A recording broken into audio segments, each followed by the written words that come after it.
një deklaratë do thotë të përmbramshme kur më thot drejtën Wall Street Journal dhe Bloomberg kanë paralajmëruar që goditja do të jetë atë natë, më njëhershme. Amerikanët dhe Trump personalisht ka hezitim, ndoshta në një pozitë jo të lehtë, nga se presionet e lobeve të ndryshme ose atyre më të fuqishme ndikojnë shumë në marrjen e vendimit të Trumpit.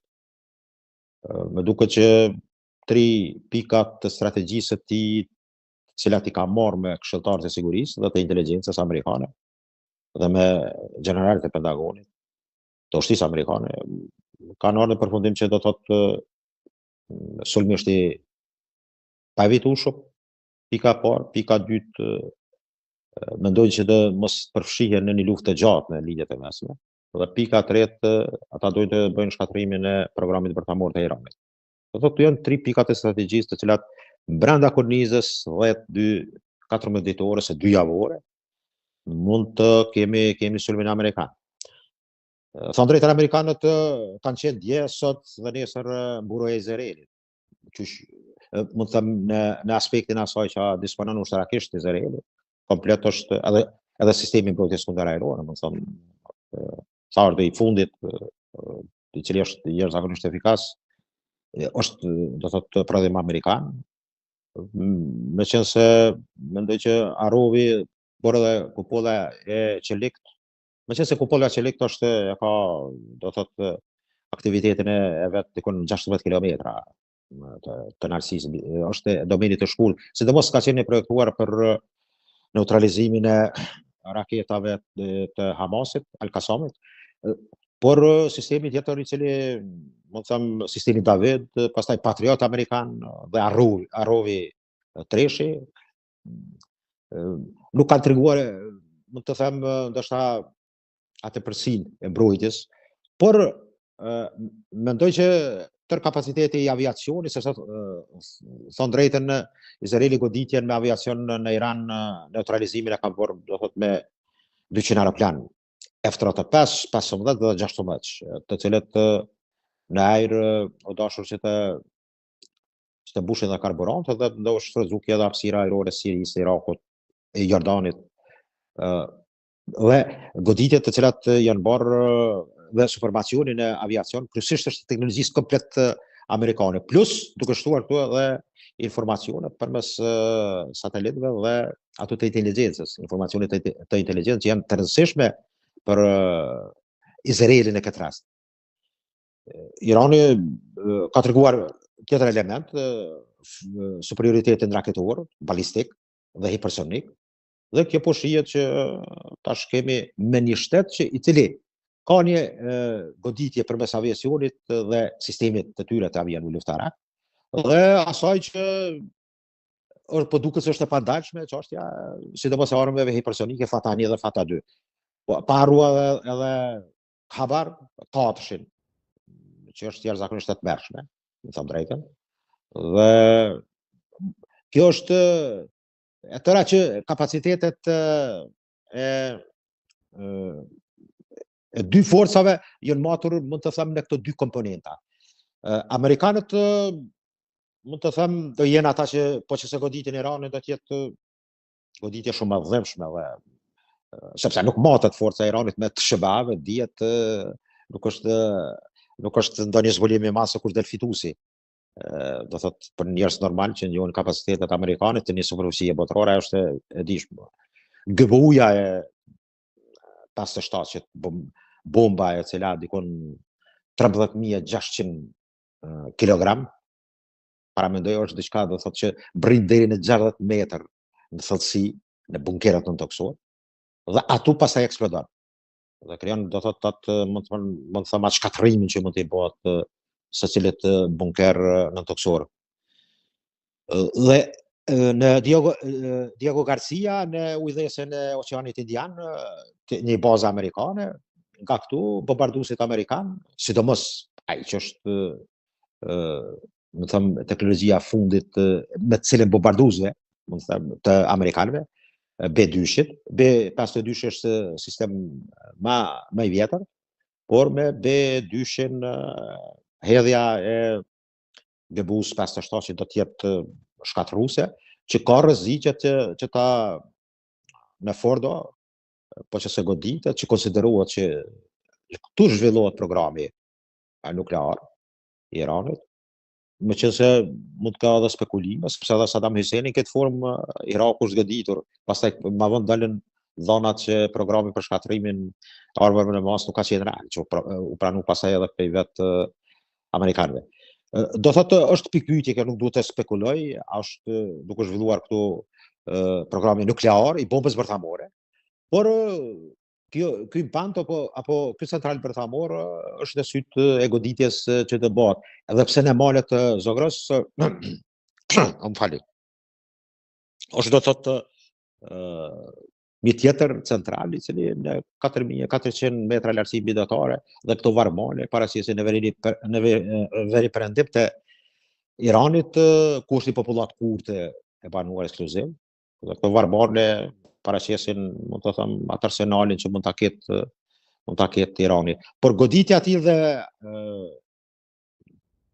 aeroplan bajzëve të anijeve amerikane që u kanë afruar, do thotë, pjesës mes detit arabik dhe oqeanit indian,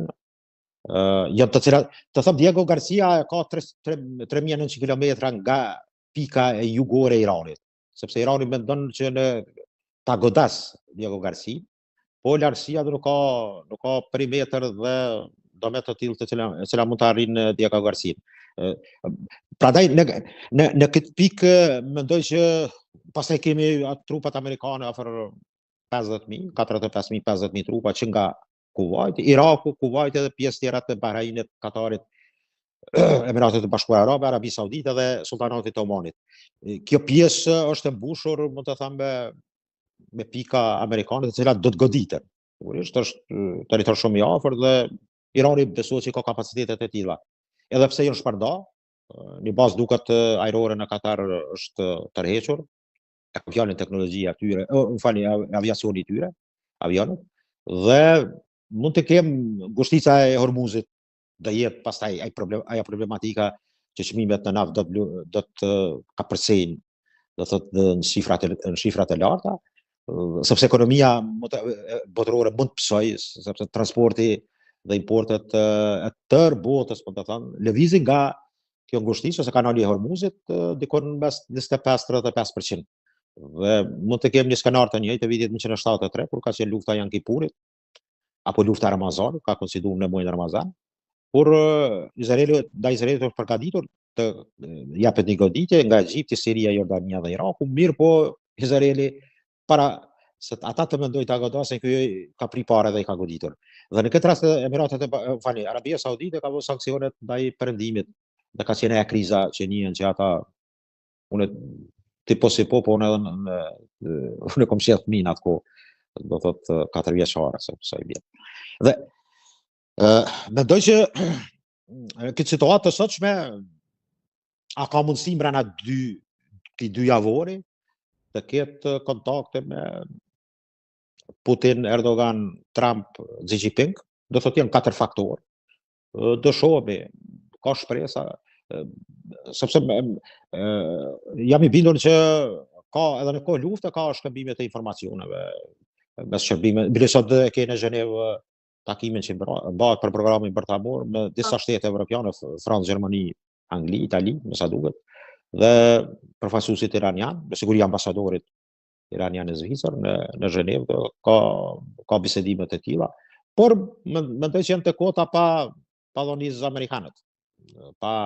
arritjen e marrëveshje me amerikanët është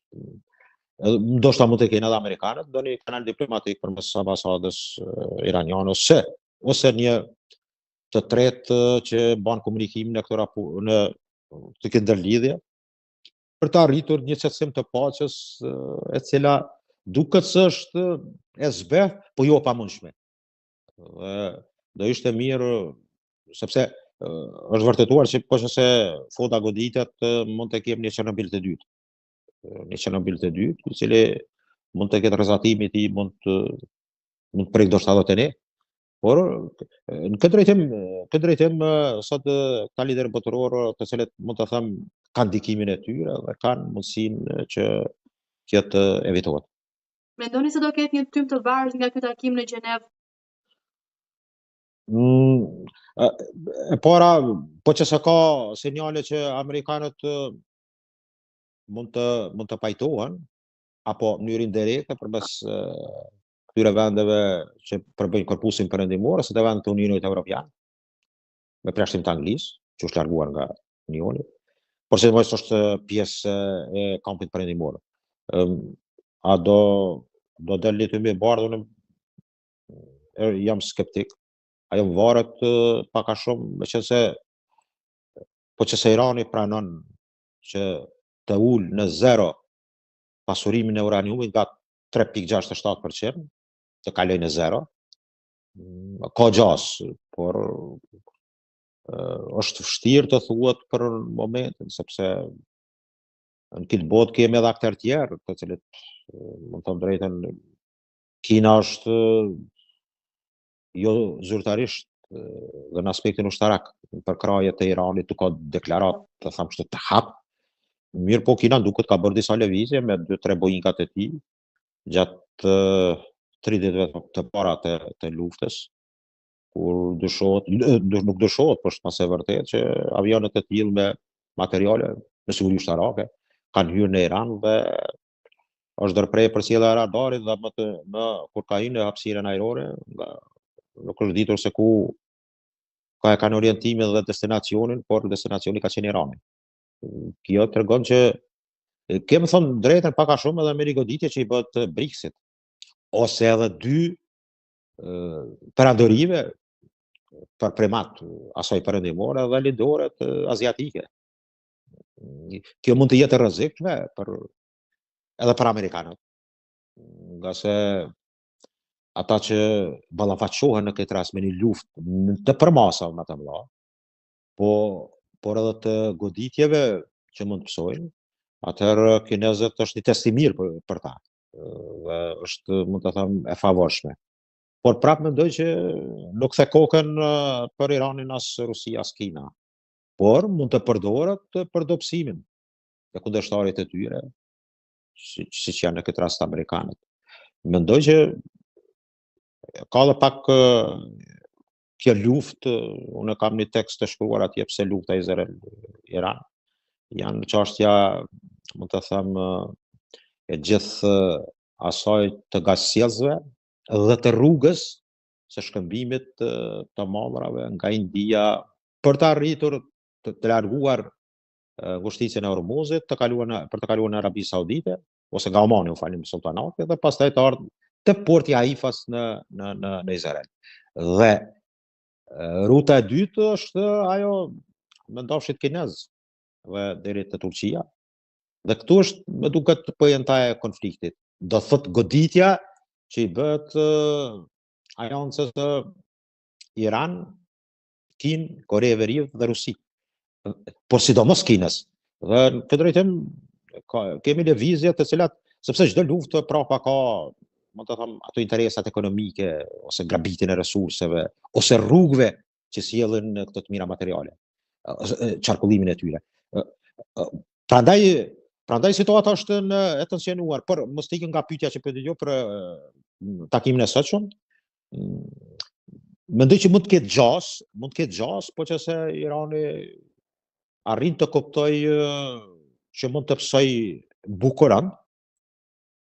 në tërë zhvillimin e vet të infrastrukturës, të kapaciteteve, qoftë ushtarake, por edhe të resurseve, të infrastrukturës e tyre. Sepse është